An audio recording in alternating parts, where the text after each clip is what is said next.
Todo tonyo e tonyo e nonyo de ke mi fondo enu agba ke egbe blada gbe bo mi va pona purifi e bena mia kanse un vide ne mia kpobe nke o mi la gba tem trado alo nke o ti mi la gba monu jeo egbe koloidea ame pepe ke le kwamena mia iso handicap international e o dodo dende be wakpo amiko le e modo me gbo be pepere nke o la te sono ma de viole mi pone be de vio po le voir ame sisi o chon le modo me ko na ni e dori pepe me le wasi o voir e jide alo mi agbon be e va do gare mi a perikawe yo wa ikpede kpovali jaso di yemi don kone be fokovi eva yeme yo va munje nu sugbode le yo be yo 320 kpobe leke ame wa pekpede nde lavano ma ye ame pekpe kele hwame namia oyone be apeto poromna franca mia do wezone va jenabe e moaji apeto poromna franca mia wezon va jenabe moaji le dunya be wanami Sandra, yo. Leke mi fondo. Mi fognore. E dormitori handicap tore. Dormitor fond handicap torcha fognore. De vio ko mi jawo dona ko mi gan hode ami sia mi fognore de a. Ami sia mi fondo. E homeade. Mi after mi sia mi ta homeade. Home torcha fognore. E yo e Georgina. Le e bebe wona mi a mi boebe handicap ye miso handicap international wa miso dodole dani be yo aso pere ameko le e momenti ne mi aso vedia bi ma pompo vitukire so handicap international tinamia handicap international eni hapopo gare ke wana amenudo e ma gblonene e go be e wana dole apa sugbon me le Togo et les Djouré Pépémé et les Yovode et l'Amérique Obéjumé et l'Asie Top Jambéjumé donc et les Affaires Pépé donc on a to que mi on avait humanitaire et le humanitaire mais souvent et nanabe yende jajo la firia karo mocha mjinabe ekponabe nde jajo yem da fona noa et noa la titre ba zunuga donc que Covid ava doa ekpe be leke Covid va Togo fia yem site kaba nous gan relative ajo donc et mi on a des mesures d'urgence donc et ça va dans les mesures d'urgence mais pour que ne éviter catastrophe gare donc enyo apeto pour na franc e Milano ye dia mia biosebe nke oye e handicap to site gbe abena yo lakpo ameko le e modo me antio de vu akodo ameka ho ari nke o mi tite bena ame on deke mi lakpo adio Sandra yemi na tonya wadia ejiji vire me mi ajo we po vire le kebe mars 2020 et pekeva yibe wetri tongwa me Fokovia okpa me tutu gban to le Togo fie le mi abe du le nu aje mi abe du plotoa o va be mi ma gbati no to sugbon ezan la doa mi ro la ya ho me kaba donc o so esero dare be amere es mi abe nkomi ona sa didi mi abe do ndo chan didi donc nu ava joa ya handicap be nu kele jole examo egombe amero lea e hom le wasio ola mlanyo dike nu le joro ya handicap ve gbo e hunalo ebe vegwan ko na be UNICEF gan me cham ya be juklola do sojaro do anyo na be fozep o ve gbo fozep to ye otozame ko tozame o va le gbo be o ke o ba me sa me ninu ahome ame sugbon ahome le wasio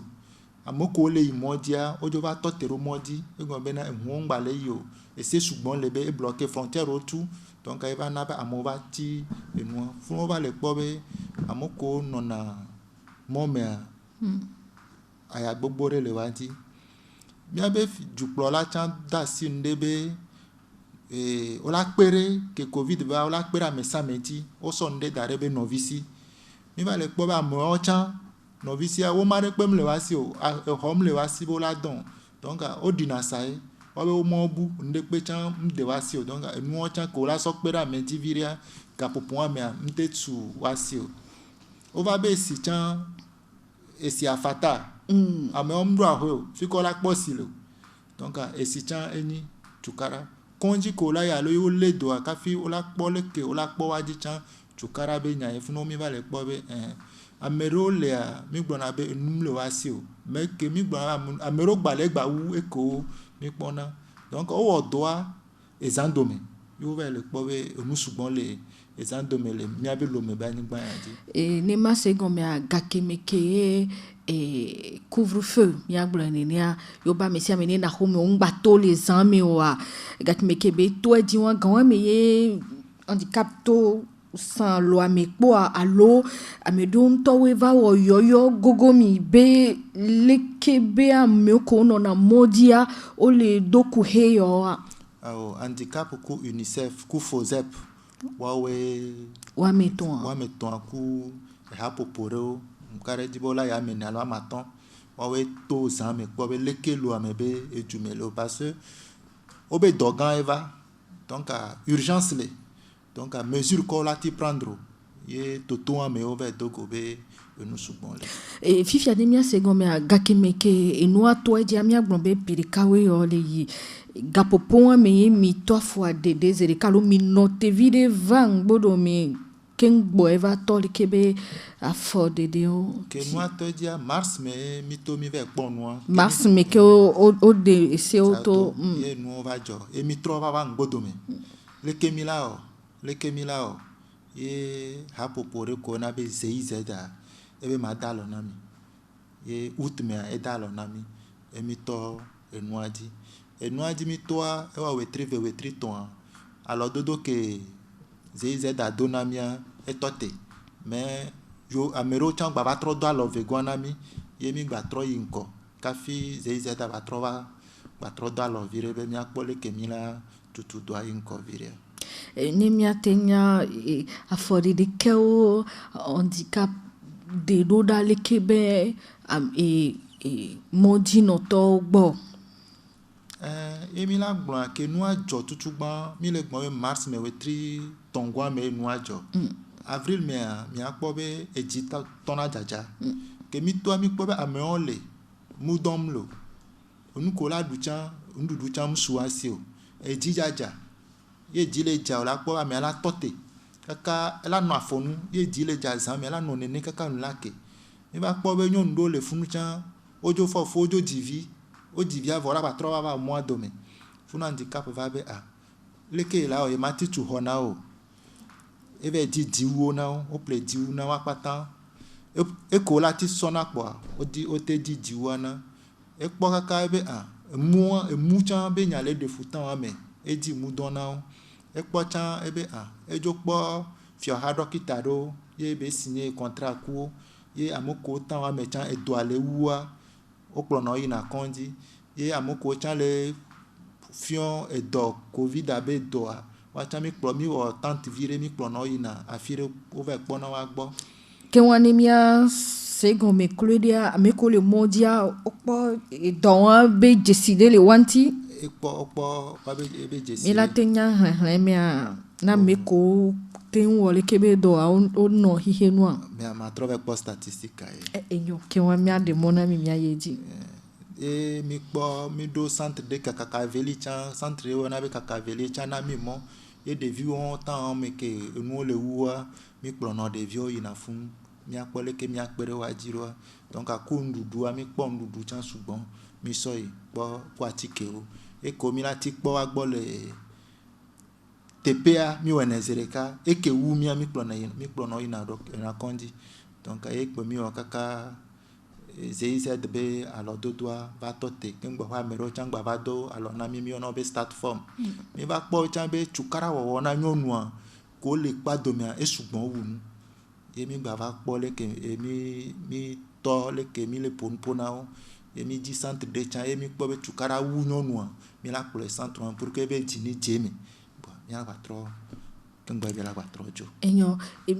kengbo we mi awo le ke ba for de dey mi kan se nu vile kodo le ke ba mi ko no na kpado me a wasonya be nke he o va moji no no a mi le di nu ke he on va mi kpo be nu sugbon he na me va na moto me ke mi ja to do ajia ame sugbon so na be o ba mele le kpado me alo amo so na be devi gbevu po ina kpado me alo ame ke kufion to po ina kpado me yo to zame o pa mo ko le kpado me mto vona o kunyo kafla mto vona nyeku o la po amele kpado me o la po funo o ve wo donne o de vilenti abialenti ke be si telekondia agbadoro gome be la ve mo zame yo ngbon na wa o ma ko si donc enu sugbon kplo va nyonu ya tukara pe wo o so la gbon be kufion to alo le dibe la didi do ko a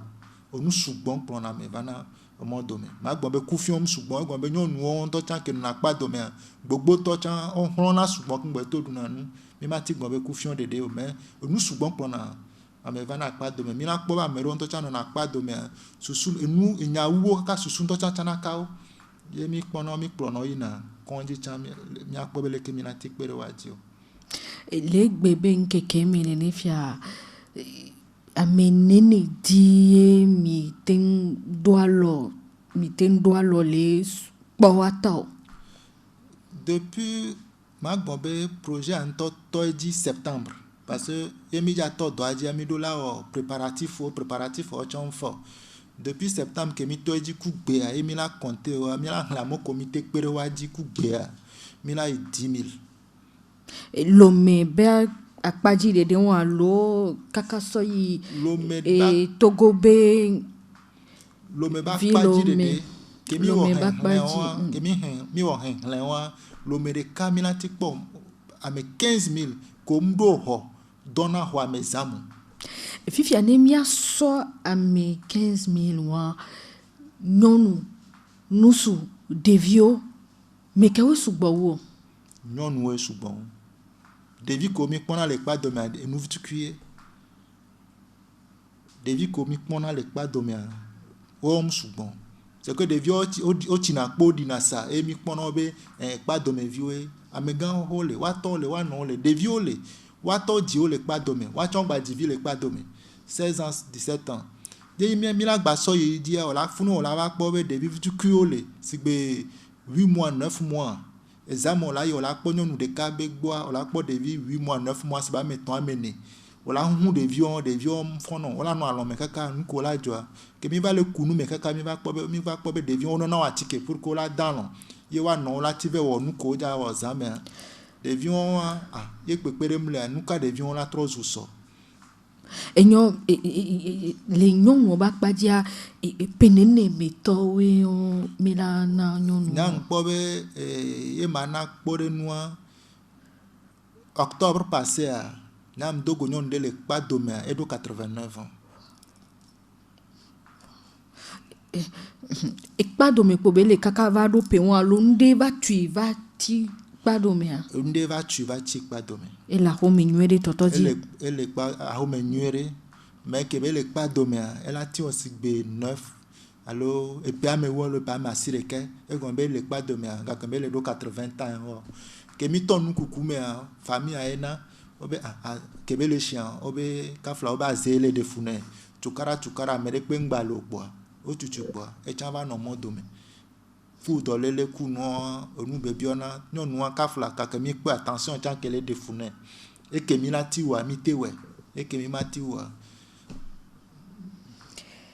enyo a peto pour un Franck nimia so yedia avec un handicap letite le wodo le awuyayame ya blonene nuka ebele no te po jidudu abi jidudu aba so pe enu kebele woni alo jidudu ale dalo nkebele wa menea alo ntori kakwe o fifia entori kakwe ku ameko mi osan amoko lati pere mi adia wa opele wonwa mais fifie mi le yo parce que nya ke mi le blon yo lati no lome o manya be nu le jololo o la ti no lo ame me o gblẽ o la to zame mia be do mi tona di gane no ezanga sire ke kufan mi kpana gane no ezanga ve fofo me gave e mi kpana nu kan ti mi tona di zanga sire ke kufan do e gon be ezanga fi zanga sire ke la poa o la do gwa me samele momme à partir de gasire ke kufan ame sugbon yi na home ka fi o la no po be amero nto le o le tro pe fun ahia funu akpo le fun wọn akpo le on gba do me fun po ja don kankan la ke yo penu ke o ma nya be e chan pa do me be don no mia bio nya ya se mi nya be Fulani vio mi kpona ijiji le gbadome o sugbo wa mi gbalo alo dike Fulani view a mi kpona ku wa be home o be leke wa o zena nkeke mere ke mi kpona ami gbalo nkeke mere ke bo o le gbadome o ami ko mi kpona leke nkeke mi o dono abe vio so na mo wa ve bionu le so jengo mi kudeto mi amo ba mi population mi agba ba mo musugbon le wa more o pa mo po o musugbon la mo ko mi le la mo o musugbon le mi mati le on la mo mo e gba be wa population minime examen do jamia mi nya fika mo on dono nemia se ngome ami ko mi kpona jume vion toy tu me vio no na me ame duro no na me Fulani vio ko le gbon ka Fulani vio ko le gbon be mi nya na fika mo don na examen amo la ti do ahwe fan o la ti haya ho la firo la ve don ho ahwe me examen fan me nya ke mi le gbon nya me ko la pon do kusume le ke o la be ame amdo ahwe alo mdo fike be la ton yo pon do kusume o ma nyon e go me mi le gbon be pa do me vio amo so na be ya mere le don pa do me ame pori de be la nya lo ame ma do tare ao enu toto e mi le gbon yo to zame o la po be nya be amele ame o peton penne mdo ho me po nemia se ngome am leke ba me o mi agbobe no phone de ke me idole wasi o yina ya lo o dina salo leke be no na do idole wasi ya omdo dore pola o e dole wasi o la ti haya ho e ko po egbe o la du e ko npo egbe o la no eji nene e ko po o la du e ko npo o la no nene nya kem le gbon anyonu afofu e ikonji o odone ku abia nene e ve don agbado gomi kaka o ve le po abia ndo cha mte yibo nu de kakele e kakoso ton abia mte yo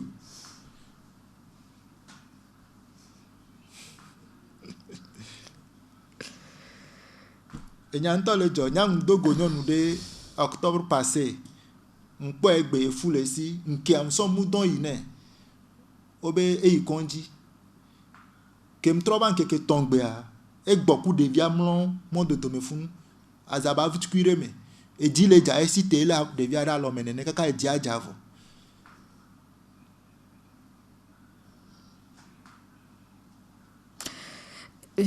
yo ponyo no ale moje o ma tro be pado me to be nyu funu ko be no na nkeke me cha azaba via go me ko be no na le funu funu o ma pe o la ti to funu nkeke me o la po be o da sire funu o la ti to funu nkeke me o la po be o lo odore le funu ezala de la ve di capital be benti di la mo lo capital be benti re go me la mo ta me wa ho me de pe mu le sia ho me antola ti pla me mo me nabe ho me antola ti nabe mi la ti trozo e pa do me to e la ti jo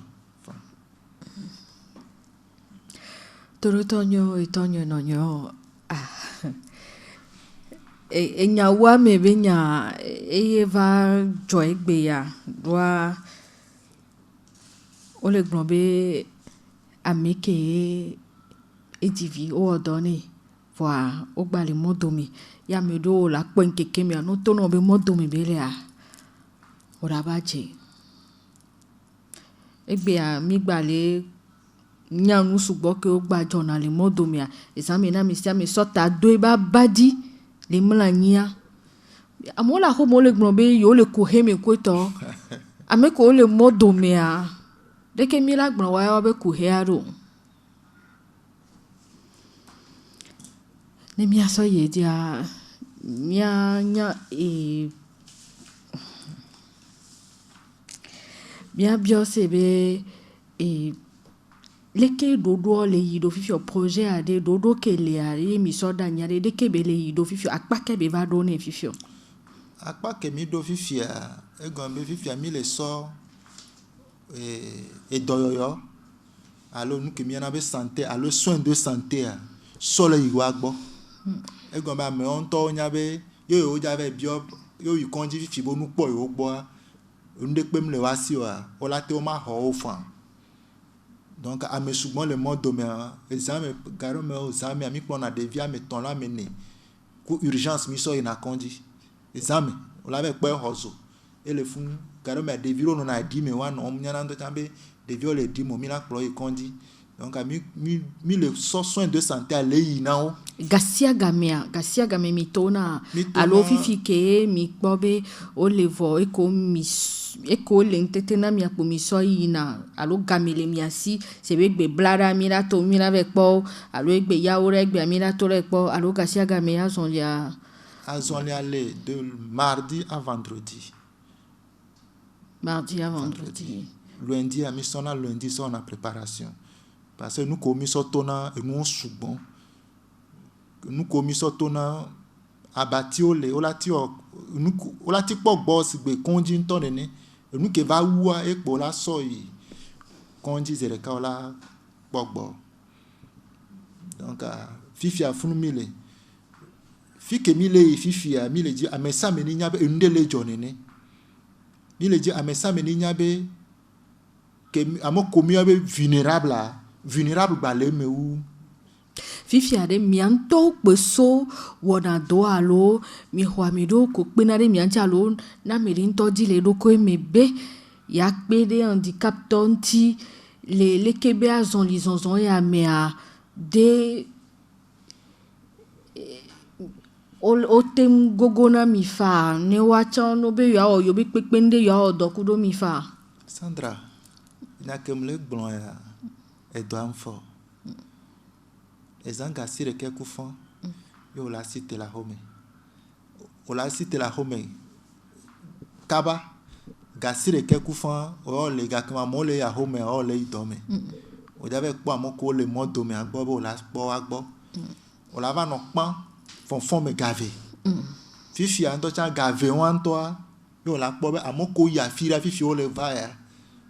Amere la va gaver un ko le poté agban bo le joa amere la va kuzozo alo adome alo nyonu aja jivi o ma teta si nyonu ale funu ro la tro di hun on la ple konji on la ve pe gbo ka fi nu la ke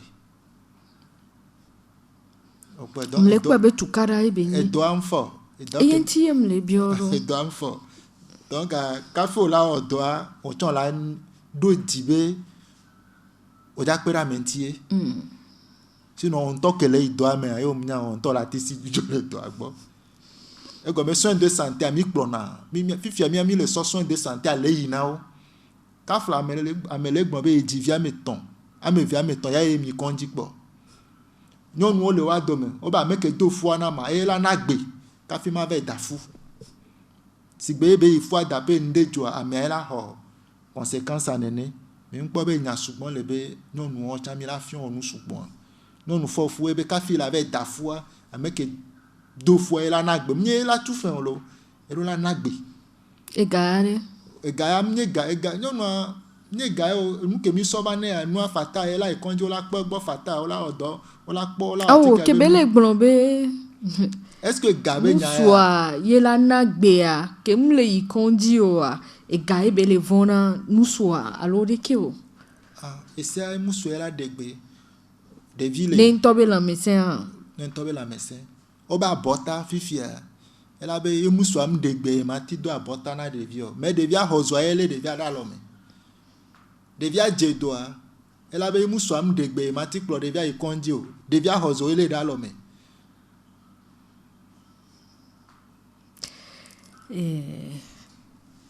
apeto porona Frank mia glombe le yo patake ke mia mi le kwebe nkume de le kebe wona ya di ele ni Peter Solo a nke wo ye mi so ebe nkume de kem so do le kebe wona ya di o Peter Solo a mia fofo gan echan eto mo me vai echan et kafla echan to nu me e pa do me be nono kaka be vashi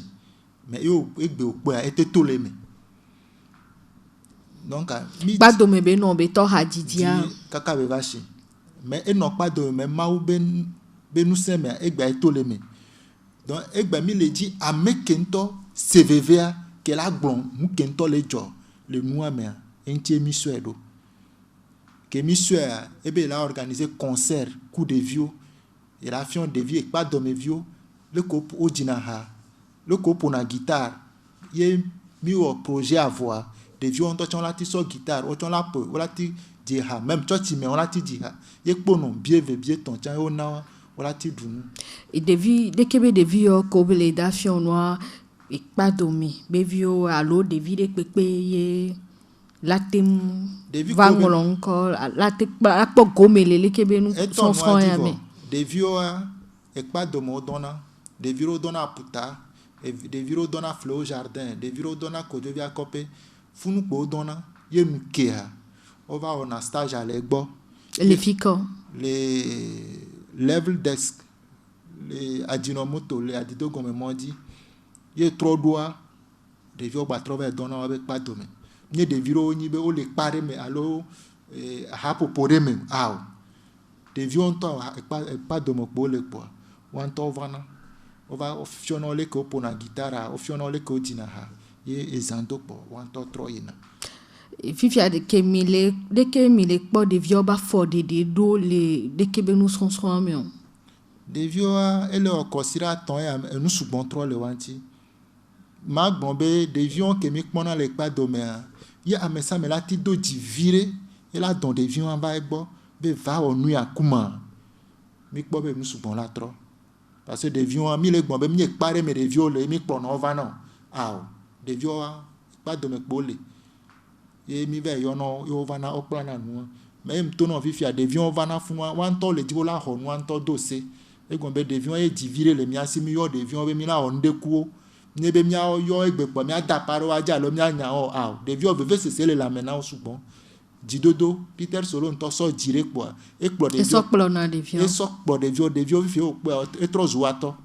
considère ton de vieux nto le po avec guitare vo o le di wa be havo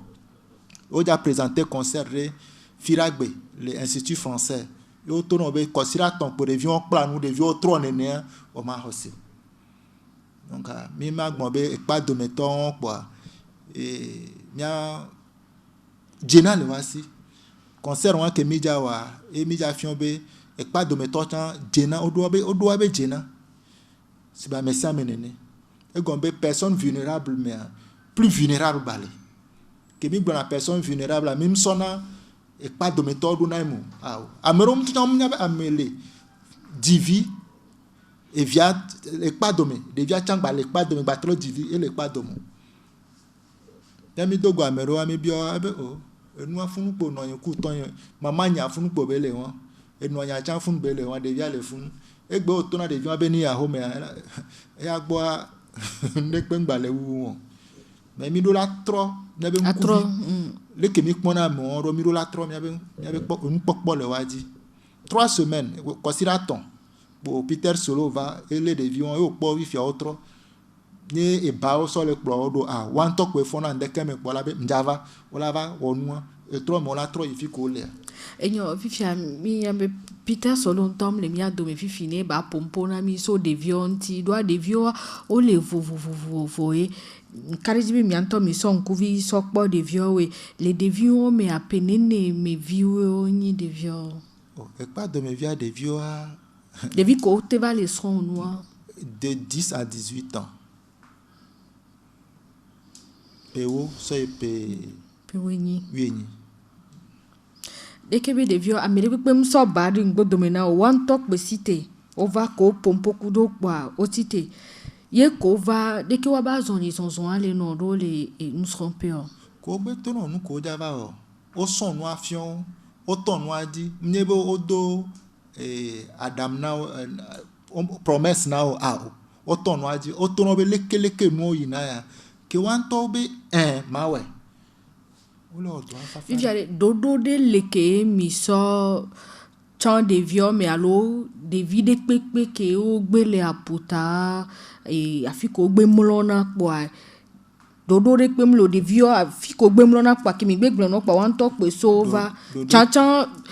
sélection de pe mleke mi so chan de vieux be na ameyo de ke we le java kpla nu yo de vieux ko le o dona mo do me mi do ONG de ke mi ona do ko na be marema egogo na de vieux ho egogo na o na do ko egogo na o nu ke lati ona pe wene na o donc marem décide de vieux donc marem egogo de vieux ye ponpona o ke ponpona wa nu ke mi so chawa me pe yin be na de vieux la do pewo vegoa de vieux la tin ABC kaka IZ tongwa peut-être de vieux la be mati di hafan evo critère wa pe mi ngba tipo ok et kova le planwa mi gno fifi be et de que la te gno be la te jihad que la te be la te son nuya nous que o les son les pa me guitare accordéon ko son ameve ko le pla hadiji kwa sira ton e o po de vieux ma o la po be don le wasi et fi a de vionto afiko le fi a wanto le ngono wanto la te no e hakole dibe yo aji wanto tele composé à l'eau dès que on les paha les funwa on le composé ku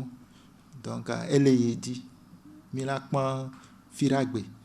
après firagbe mi la pon bele ke dodo la gba va yi ro ne devi yo pale le kebe tutu do me fifi ade de ke wona de gbale na wa alo no wevo kwa e pari funu e wa wana le e gombe Peter Solo nto be npopopo me il a pole ke la gba pere amuku nto le dibo la se perfectionner les musiques ame il a pole ke la pere wa jiro de vieux sogbe le wa me mecha mi la gba no gbodo me na wa fi ko le ami le gbodo me na o parce wa be santé le mia ba lo me mi gba le accompagner que o va funu e do le do mi po ke mi lati ona o équipe ke ina terrain dia mi do dokita ke ona be sage femme e no na équipe mi do na ame ko ona be psychologue ke pona susu me be nya e cha no na équipe donc wo pe le odoku après cha équipe la gba no yi wa be soins de santé ku no équipe la no assuré et fifi amianto e nya kele miasio kwenyi be amoko le gbadomea jena le wasi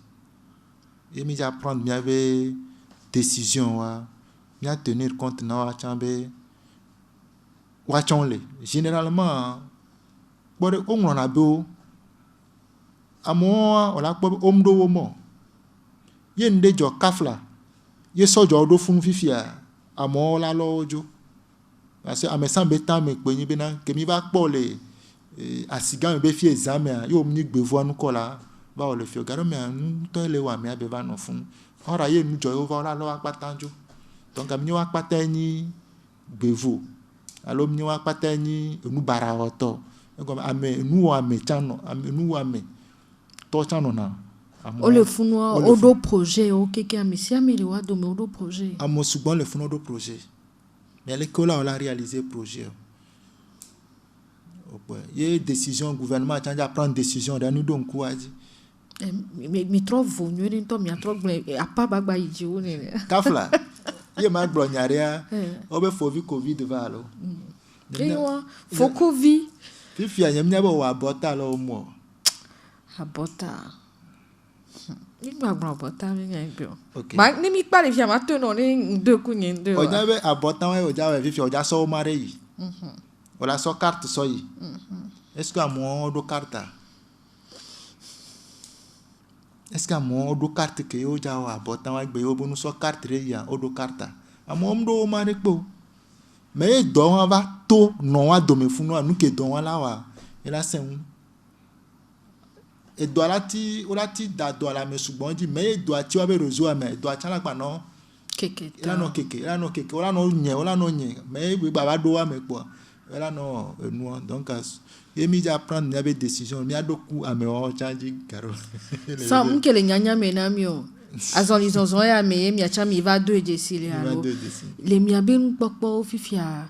ni mi po amere ke ni pado me le e mo e ho mi va le ye mi nya ba me apado me vi be ya nke mi pobo la tem wona de ke ba me ame nu ko la wona o jena kele asinya e pe le chance donc nde kpem le particulièrement be mi awona me mi anabe e chambe jena e chanite profiter na be jena quoi mi ngba nlo be po ya don ko change enyo apeto porona